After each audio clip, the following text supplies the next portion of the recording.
Back pocket లో wallet పెట్టుకొని కూర్చుంటున్నారా? అయితే మీ బాడీలో ఉన్న మెయిన్ నర్వ్ మీరే చేతులారా డ్యామేజ్ చేస్తున్నారు. This is doctor Bharati, consultant neuro physician, Akkayapalem, Vizag, Bharati multi speciality hospital. Doctors దీన్ని ఫ్యాట్ వ్యాలెట్ సిండ్రోమ్ అని పిలుస్తారు. ఇది చాలా మంది కార్ లో కూర్చునే వాళ్ళు కానీ, ఆఫీస్ లో గంటల తరబడి చైర్స్ లో కూర్చున్న వాళ్ళకి మెయిన్ గా మన బాడీలో ఉన్న మెయిన్ నర్వ్ షయాటిక్ నర్వ్ ని డైరెక్ట్ గా మీరే డ్యామేజ్ చేస్తున్నట్టు.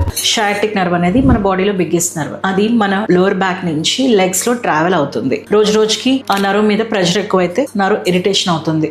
సో మీకు ఇలాంటి సిమ్టమ్స్ కనిపించవచ్చు. లైక్ బటక్ లో పెయిన్ రావడం కానీ, టింగ్లింగ్ అండ్ నమ్నెస్ కానీ, కొంచెంసేపు ఎక్కువసేపు కూర్చున్న తర్వాత కాల్ స్టిఫ్ అయిపోవడం కానీ, లేకపోతే కాల్ వీక్ అవడం కానీ జరుగుతుంది. చాలా మంది దీన్ని నార్మల్ బ్యాక్ పెయిన్ అని కొని ఇగ్నోర్ చేస్తారు. కానీ డాక్టర్స్ దీన్ని హిప్ పాకెట్ న్యూరోపతి లేదా ఫ్యాట్ వ్యాలెట్ సిండ్రోమ్ అని పిలుస్తారు. ప్రాబ్లం వ్యాలెట్ సైజ్ లో కాదు, రోజు రోజుకి నర్వ్ మీద పడుతున్న ప్రెషర్. గుడ్ న్యూస్ ఏంటంటే సొల్యూషన్ చాలా సింపుల్. వ్యాలెట్ ని బ్యాక్ పాకెట్ లో నుండి ఫ్రంట్ పాకెట్ ని మార్చండి. కామెంట్ లో చెప్పండి మీరు ఇంకా బ్యాక్ పాకెట్ వ్యాలెట్ యూస్ చేస్తున్నారా? ఈ వీడియో చూసాక చేంజ్ చేస్తే డన్ అని టైప్ చేయండి. Thank you.